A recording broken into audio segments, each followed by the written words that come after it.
اعوذ باللہ من الشیطان الرجیم بسم اللہ الرحمن الرحیم السلام علیکم ورحمۃ اللہ وبرکاتہ۔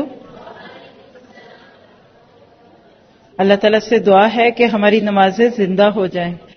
شروع کرتے ہیں۔ نحمدہ ونصلی علی رسولہ الکریم، اما بعد فاعوذ باللہ من الشیطان الرجیم، رب اشرح لی صدری ویسر لی امری واحلل عقدۃ من لسانی یفقہوا قولی۔ الحمدللہ بنعمتہ تتم الصالحات۔ ایک اور خوبصورت دن، ایک اور خوبصورت سفر، اور خاص طور پہ یہ سفر اس لیے بہت خوبصورت ہے کہ ہم اس میں اپنی نمازوں کی اصلاح کر رہے ہیں۔ کچھ چیزیں ایسی ہوتی ہیں جو ہم سیکھتے ہیں قرآن پاک میں، لیکن اس کے اوپر عمل کا موقع کبھی آتا ہے کبھی نہیں آتا۔ جن کی شادی نہیں ہوئی ان کو ابھی کچھ بھی نہیں چاہیے، نہ بچوں کی تربیت کی باتیں، نہ اچھی بیوی بننا، وہ تو جب ہوگی تب ہوگی نا۔ لیکن نماز ایک ایسی چیز ہے کہ زندگی کے پہلے دن سے لے کر ڈیتھ بیڈ تک جس حال میں بھی ہیں، جیسے بھی ممکن ہو، نماز نہیں چھوڑنی۔ ذرا سا توجہ کیجئے اس بات پہ۔ ہم سارا وقت اپنے مسائل کے حل کی فکریں کرتے رہتے ہیں، بڑے مسئلے ہیں۔ یہ جو ہمارے دکھ ہوتے ہیں نا، یہ اصل میں مسائل ہوتے ہیں، یہ زندگی کا حصہ ہے۔ ہم اس کو پتہ نہیں کیا سمجھتے ہیں کہ سبھی ختم ہو جائے تو پھر تو زندگی ختم ہو جائے گی۔ لیکن ایک بہت بڑا مسئلہ جو دن میں 5 دفعہ درپیش ہے، اور وہ نماز ہے۔ بہت کم ایسا ہوا ہوگا میرے پورے پچھلے سالوں کے تجربے میں کہ کسی نے آ کے یہ کہا ہو کہ میرا ایک بہت بڑا مسئلہ ہے، دعا کر دیں۔ اور وہ کیا ہے کہ میری نماز ٹھیک نہیں ہے، اور میرا یہ مسئلہ ہے کہ جب میں نماز پڑھتی ہوں تو مجھے سمجھ نہیں آتی، اور میرا یہ مسئلہ ہے کہ نماز میں جو دعائیں پڑھی جاتی ہیں یا نماز کے جو چیزیں ہیں بیچ میں، مجھے ان کے بارے میں پورا نہیں پتا۔ بہت کم ایسا ہوا۔ تو اس کا مطلب یہ ہے کہ ہم اس کو مسئلہ نہیں سمجھتے۔ تو جس کو ہم مسئلہ نہ سمجھیں، جس کو ہم اہمیت نہ دیں، پھر اللہ اس کو کیوں دور کرے؟ تو لہٰذا اس شعور کے ساتھ اس سیشن کے اندر اپنے آپ کو انوالو کریں کہ آپ کا میرا یہ بہت بڑا مسئلہ ہے، اور اگر یہ قبول ہو گئیں اور ہماری ان 3 دنوں میں صرف نماز کی ورڈنگ بھی ٹھیک ہو گئی، غلطیوں کی اصلاح ہو گئی، تو ہم نے بہت بڑا فائدہ لے لیا، ایک بہت بڑے مسئلے کو ہم نے حل کر لیا۔ اور اللہ سے دعا ہے کہ آپ کے یہاں آنے، یہاں آ کر بیٹھنے کی وجہ سے آپ کی زندگی کے دوسرے مسائل کو بھی اللہ تعالیٰ حل کرتے ہیں۔ نماز کے بارے میں ہم جو چیزیں دیکھ رہے ہیں اس میں کل ہم نے تکبیر تحریمہ سے لے کر قیام اور قیام میں پڑھی جانے والی صورتوں پہ بات کی تھی۔ کل کتنے لوگوں کو محسوس ہوا شعوری طور پر، چلیے ہر نماز میں نہیں لیکن ایک بار کم از کم، کہ آج جو پڑھ کے آئی ہوں اس پہ غور کرنا ہے۔ الحمدللہ جن کو نہیں ہوا ہوگا، بھول گئے، عادتاً وہی رٹی رٹائی نماز پڑھتے رہے، تو آج میں ان سب کو ضرور دعوت دوں گی کہ آج جو بھی سیشن کے بعد نمازیں ادا ہوں اس میں توجہ رکھیے۔ کوئی کام بھی آپ کی میری توجہ کے بغیر نہیں ہوتا۔ اس وقت میں آپ کو کچھ چیزیں بتانے کی کوشش میں ہوں۔ یقین کریں باہر بیٹھے لوگ، آپ کی تو میں بات ہی نہیں کرتی، باہر بیٹھے جو گھر سے سن رہے ہیں ان کو بھی پتا چل جائے گا کہ میرا اس وقت فوکس ہے کہ نہیں، میں کہیں اور تو نہیں کچھ سوچ رہی۔ ہماری آواز کے اندر، ہمارے کانوں کے اندر ہماری توجہ کا بڑا گہرا اثر ہوتا ہے۔ اسی طرح جب دن میں ہم کئی بار نماز ادا کرتے ہیں نا، تو اس وقت ہماری وہ نماز ایسی ہونی چاہیے کہ جو کہہ چکے ہیں کہ اللہ اکبر، سب سے ہاتھ کھینچ کر تیرے سامنے آ گئی ہوں۔ اس طریقے سے آپ اور میں اپنی نمازوں کے وقت خود کو محسوس کریں۔ چند سوالوں کی صورت میں جو کل جملے بولے تھے اس کا خلاصہ کر دوں۔ آپ نے سوال کا جواب لکھنا ہے کیونکہ یہ باتیں صرف سننے سے نہیں یاد رہتی۔ سوال کیا ہے؟ یہ ایک چیک لسٹ ہے جو آپ نے انشاءاللہ اپنے لیے خود تیار کرنی ہے۔ کیا جب میں نماز کے لیے وضو کرتی ہوں تو محسوس کرتی ہوں کہ میں ایک بڑی ہستی کو ملنے جا رہی ہوں؟ کیا میرا وضو اس درجے کا ہوتا ہے جس درجے میں کسی شادی خوشی کے موقع پہ کسی کو ملنے کے لیے جاتی ہوں؟ یعنی وضو کے دوران کیا محسوس کرتی ہوں کہ میں بہت ہی خوبصورت ایکسپیرینس کرنے والی ہوں؟ پھر آگے لکھیے، جب میں وضو کرتی ہوں تو کیا میں اس وقت محسوس کرتی ہوں کہ میرے گناہ جھڑ گئے ہیں؟ کیونکہ حدیث سے پتہ چلتا ہے کہ جب ایک انسان وضو کرتا ہے تو جہاں جہاں سے وضو کا پانی لگ کر نیچے جاتا ہے اس جسم کے اس کے گناہ معاف ہو جاتے ہیں. چلیے اگلا سوال لکھیے. جب میں جائے نماز پہ کھڑی ہوتی ہوں تو کیا میرے دل میں نیت ہوتی ہے کہ میں ایک فرض کی ادائیگی کے ساتھ ساتھ ایک محبت بھرے رحمان رب کے سامنے پیش ہونے لگی ہوں؟ کیا اس وقت میرا دل خوشی کے ساتھ اچھل رہا ہوتا ہے؟ کیا اللہ کی ملاقات مجھے دوسری چیزوں سے بے نیاز کر دیتی ہے؟ کیا میں اپنے ارد گرد کی صورتحال سے بے نیاز ہو جاتی ہوں صحابہ کرام کی طرح؟ چلیے جب جائے نماز پہ کھڑی ہوتی ہوں تو اللہ اکبر کہتے ہوئے مجھے محسوس ہوتا ہے کہ دنیا پیچھے اور رب میرے آگے. کیا اللہ تعالیٰ سے ملاقات اس کے دربار میں پیشی کا احساس میرے دل میں ہوتا ہے؟ کیا جب میں قیام کی حالت میں کھڑی ہوتی ہوں تو میرے دونوں پاؤں سیدھے میرے کندھوں کی زد میں ہوتے ہیں؟ نہ تو بہت جوڑنے ہیں نہ بہت پھیلانے ہیں. یہ شولڈر اس کے اندر سیدھے، یعنی اگر کوئی یوں ہاتھ کھینچے تو آپ اس سانچے کے اندر پوری آ جائیں. اور کیا میری نگاہیں سجدے کی جگہ پہ ہوتی ہیں؟ اور کیا میرے دونوں ہاتھ کلائی پہ کلائی رکھے ہوئے سینے پہ بندھے ہوتے ہیں؟ اس طرح سے آپ اپنے آپ کو نماز میں چیک کرتے جائیں. یقین کریں اگر آپ ہر نماز سے پہلے جائے نماز پہ کھڑے ہوتے ہوئے یہ چند سوال خود سے کرنے کی عادی ہو گئیں تو زیادہ دن یہ سوال نہیں کرنے پڑیں گے.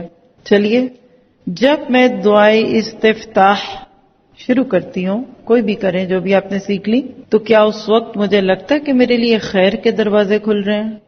کیا جب میں سورۃ فاتحہ شروع کرتی ہوں تو مجھے ایسے محسوس ہوتا ہے کہ میری اللہ تعالیٰ کے ساتھ بات چیت ہو رہی ہے؟ کیا فون پہ کسی سے بات کرنے کے دوران اس کے ساتھ رابطے کی جو کیفیت ہوتی ہے وہ میری سورۃ فاتحہ میں بات چیت کے دوران ہوتی ہے؟ کیا سورۃ فاتحہ میں جب رب کی حمد و ثنا بیان کرتی ہوں تو اس وقت میرا دل میرے لفظوں کی تصدیق کر رہا ہوتا ہے؟ کیا میں غافل دل سے نماز تو نہیں پڑھتی؟ جب نماز میں ایاک نعبد و ایاک نستعین کہتی ہوں تو کیا مجھے اللہ کے سب سے بڑے ہونے اور اپنے سب سے چھوٹے ہونے کا احساس ہوتا ہے؟ اور جب میں اہدنا الصراط المستقیم کہتی ہوں تو کیا میرا دل ہدایت کی طلب کے ساتھ تڑپ رہا ہوتا ہے؟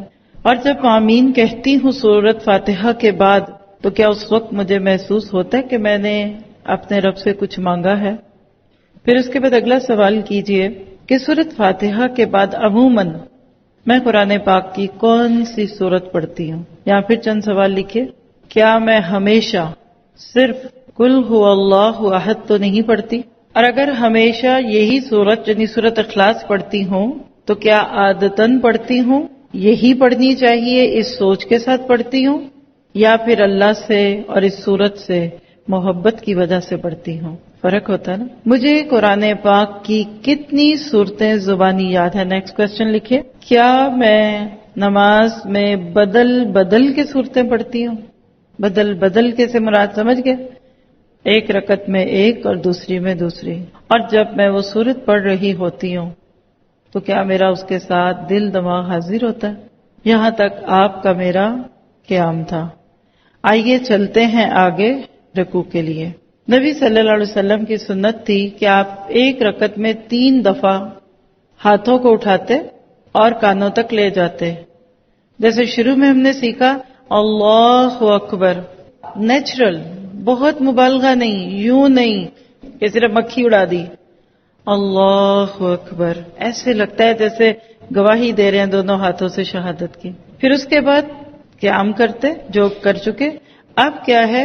رکوع میں جانے کا وقت. نبی صلی اللہ علیہ وسلم کی سنت کیا تھی؟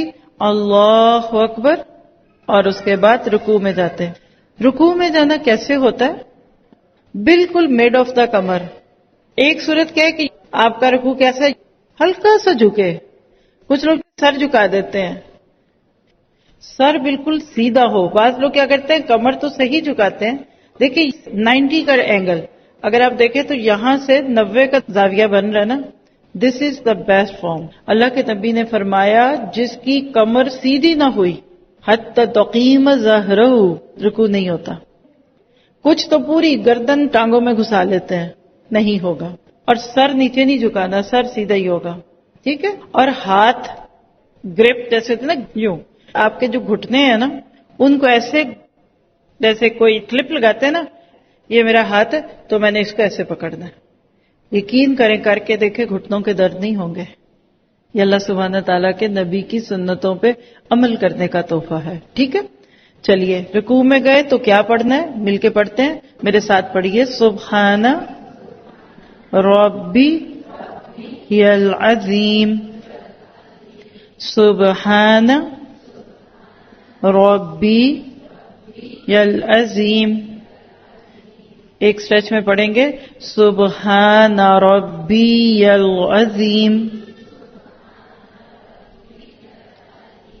3 مرتبہ پڑھنا ہے، لیکن آپ 3 سے زائد بھی پڑھ سکتے ہیں. مراد کیا ہے، کم سے کم 3 بار پڑھنا ہے.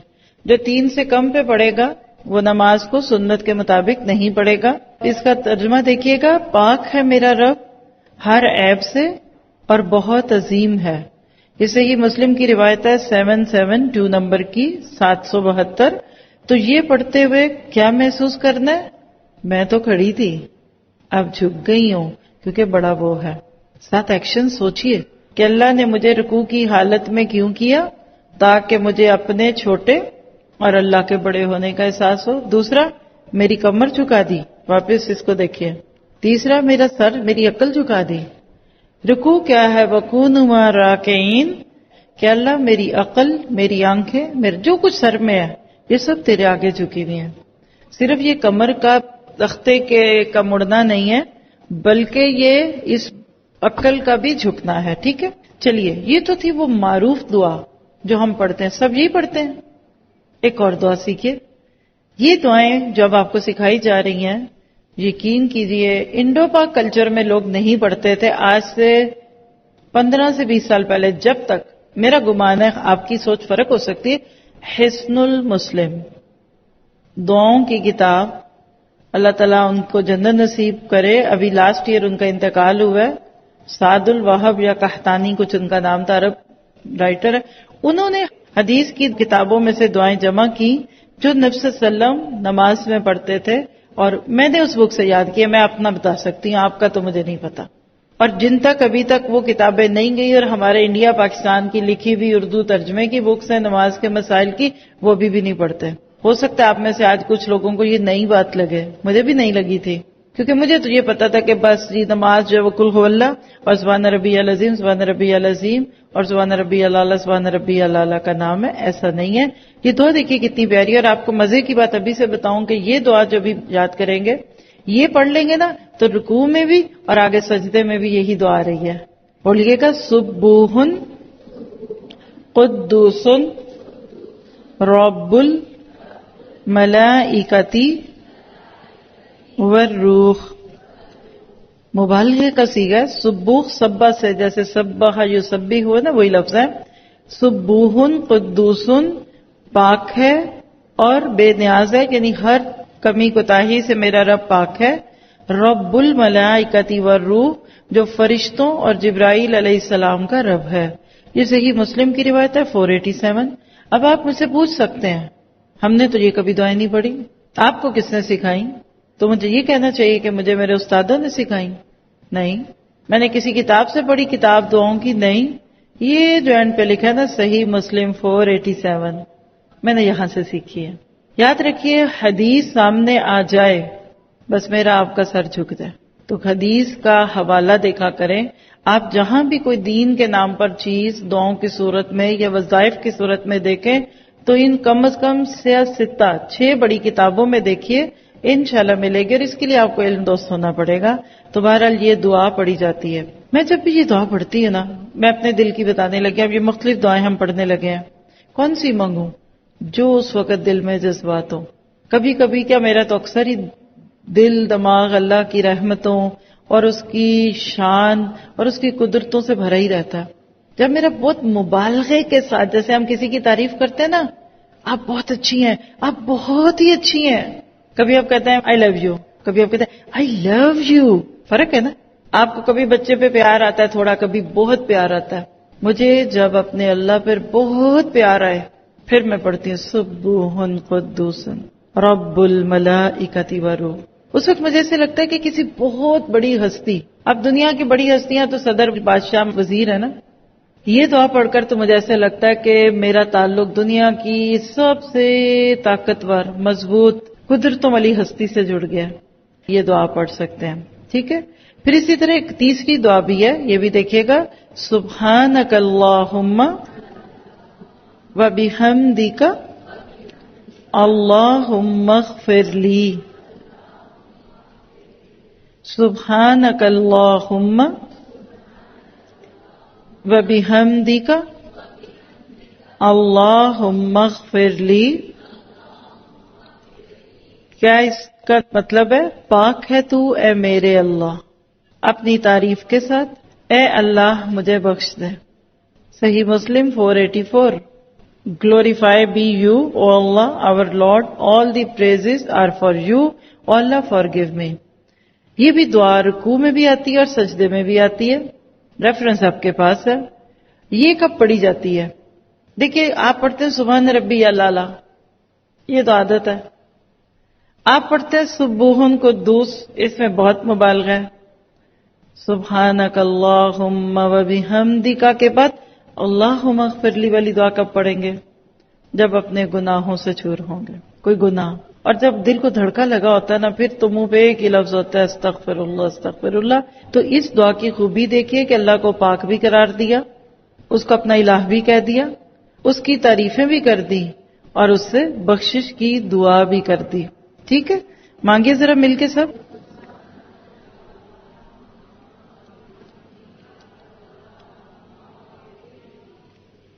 الحمدللہ. اب آپ دیکھیے کہ یہ دعائیں پڑھتے وقت ویرائٹی محسوس ہو رہی ہے. ایک سے زائد دعائیں مانگنے سے رغبت ہوتی ہے. کیا آپ ہر روز ایک ہی کپڑا پہن سکتے ہیں؟ ایک ہی رنگ کے کپڑے پہن سکتے ہیں؟ گھر والے بھی تھک جائیں گے، وہ کہیں گے جان چھوڑو. آپ روز ایک کھانا کھا سکتے ہیں؟ آپ کو کتنا ہی پسند کیوں نہ ہو، نہیں کھا سکتے. پکی بات ہے، میں یقین سے کہہ سکتی ہوں. اپنی فیورٹ چیز کا تصور کریں، کڑی، دال، چاول، سبزی. چلیے، بچوں کو آئس کریم پسند ہوتی ہے، آپ کو بھی پسند ہو سکتی ہے، ایک کپ مزے سے. دوسرا ٹھیک ہے، گڈ. تیسرا بس، اور چوتھا کپ سزا ہوگا. ہم جس چیز کو مستقل کرتے ہیں نا، ہمیں اس کی نعمت کا احساس بھی نہیں رہتا. جب نماز میں ایک ہی دعا روز پڑھتے ہیں تو وہ ایک آٹومیشن پہ چلی جاتی ہے. ہمارا دماغ بھی شروع کرتا ہے سورہ فاتحہ سے اور ختم ہوتی ہے السلام علیکم پہ. ویرائٹی کے ساتھ شعور سے سوچا کریں. جیسے پہنتے ہیں نا، کیا پہنوں آج، اور آج کیا پکاؤں، یہ تو دنیا کے سوال ہے نا. تو نماز آپ کا میرا روحانی دسترخوان ہے. یہ جملہ لکھ لیں. یہ جو کچھ نفس کی باتیں پڑھیں گے نا آگے جا کر، اس کا نماز سے بڑا گہرا تعلق ہے. تو اس روحانی دسترخوان پہ روز ایک ہی چیز نہ رکھے. ایک اور دعا بھی ہے، ٹو مچ نہ ہو، لیکن میں آپ کے ساتھ دہراتی ہوں. سبحانک وبحمدک لا الہ الا انت. پاک ہے تو اپنی تعریف کے ساتھ، تیرے سوا کوئی الہ نہیں. تو یہ دیکھیے 4 دعائیں ہیں، اس سے بھی زیادہ ہیں، لیکن یہ 4 میں سے کوئی ایک بدل بدل کے آپ اپنی نمازوں میں بھی ادا کریں گے انشاءاللہ. اس سے کیا ہوگا؟ آپ کی نمازیں زندہ ہوں گی، خوبصورت ہو جائیں گی. ٹھیک ہے، چلیے آگے چلتے ہیں. قومے کی دعائیں. قومہ کس کو کہتے ہیں؟ آپ رکوع میں جا چکے تھے، اب آپ اٹھتے ہیں. یہ کیفیت رکوع اور سجدے کے بیچ میں دوبارہ سیدھے کھڑے ہونے کو قومہ کہتے ہیں. قیام ہی اصل میں، لیکن اس کی چھوٹی فارم ہے. ذرا سے اس کو پھر واپس دیکھیے گا. رکوع سے اٹھے، پورا سیدھا ہونا پڑے گا، یہ جوڑ تک ختم ہو جائے. جب تک رکوع میں دوبارہ سیدھے نہ کھڑے ہو جائیں، سجدے میں نہیں جا سکتے، ہوگی نہیں نماز. کچھ لوگ کیا کرتے ہیں، اور ابھی سیدھے ہوئے فوراً نیچے. ایسا نہیں کرنا. آج تک جو ہے اللہ معاف کر دے گا. اللہ تعالیٰ ان سب کو معاف کر دے. اللہ مجھے بھی معاف کر دے. فرمایا کہ تمہاری ہر ہڈی واپس اپنی جگہ پہ آ جائے اسٹریٹ. اس کیفیت میں آئیں گے تو دعا پڑھیں گے نا، پھر آئیں گے. کچھ لوگ اس کے بیچ میں کچھ بھی نہیں پڑھتے، تو جب پڑھتے کچھ نہیں تو پھر نقصان کیا ہوتا ہے؟ ابھی سیدھے بھی نہیں ہوئے تو اللہ اکبر، نیچے نہیں. تو قوما کون سی کیفیت ہے؟ رکوع کے بعد کھڑے ہونا. نبی صلی اللہ علیہ وسلم رکوع سے اٹھتے وقت کیا کہتے ہیں؟ میرے ساتھ دہرائیے، سمیع اللہ لمن حمیدہ ربنا وَلَكَ الْحَمْدُ حَمْدًا كَثِيرًا طَيِّبًا مُبَارَكًا فِيهِ. کیا اس کا ترجمہ ہے؟ اللہ نے سن لی جس نے اس کی تعریف کی، اے ہمارے رب تیرے ہی لیے سب تعریف ہے، بہت زیادہ پاکیزہ اور بابرکت تعریف کے قابل. یہ بخاری کی روایت ہے 799 799. یہ دعا نبی صلی اللہ علیہ وسلم رکوع سے اٹھتے ہوئے مانگتے تھے. اور اگر آپ نے خود ہی اپنی جو تعریفیں اللہ کی اس کو نہ سمجھا تو آپ اللہ سے کیسے کہیں گے کہ اللہ تیرے بندے نے بات کی اور تو نے سن لی؟ اس لیے یاد رکھیے کہ نماز کا یہ ترجمہ بڑا ضروری ہے. ابھی تو ہم گو تھرو کر رہے ہیں.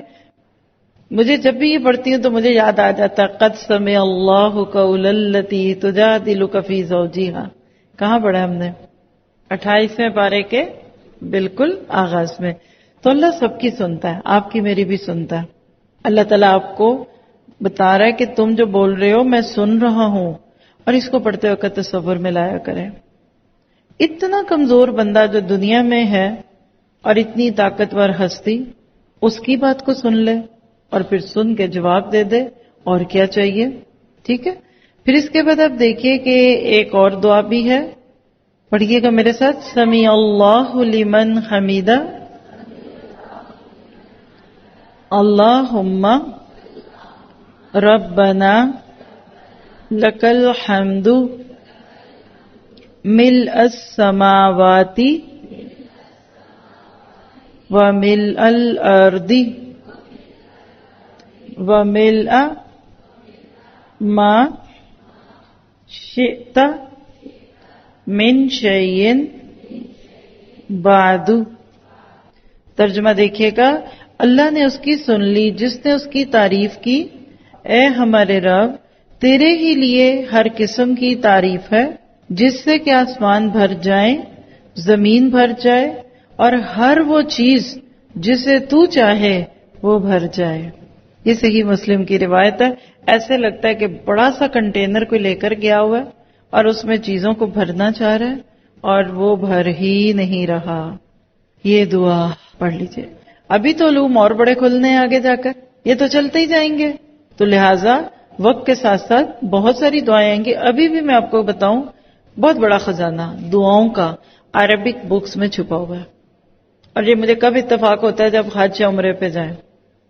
میرا سب سے زیادہ کہہ لیجئے کہ پسندیدہ شغل یہ ہے کہ مجھے کوئی ایسی دعاؤں کی اور اذکار کی بک ملے جو کہ صرف عربی میں ہوتی ہیں، جس کے نیچے ریفرنس لکھے ہو اور وہ اردو میں نہ ہو.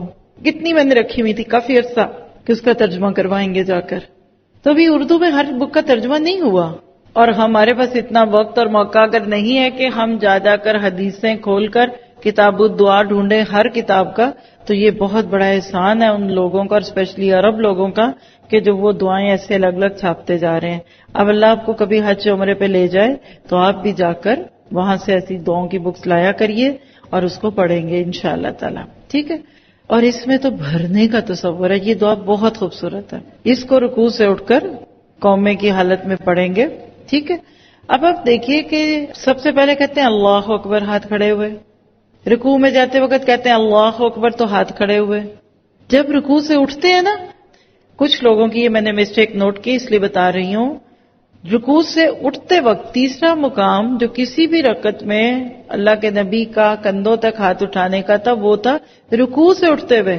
لیکن ہم اس وقت اللہ اکبر نہیں کہتے. دیکھیے گا، سمع اللہ لمن حمیدہ، بات واضح. سمع اللہ لمن حمیدہ کہتے ہوئے ہاتھ کھڑے کرنے. کچھ لوگ کیا کرتے ہیں، سجدے میں جانے سے پہلے جب اللہ اکبر کہتے ہیں تو پھر ہاتھ کھڑا کرتے ہیں. ٹھیک ہے. تو یہ ہلکی سی بات ہے، اگر سمجھ آ گئی ہے تو ٹھیک ہے، نہیں تو نہیں ہے.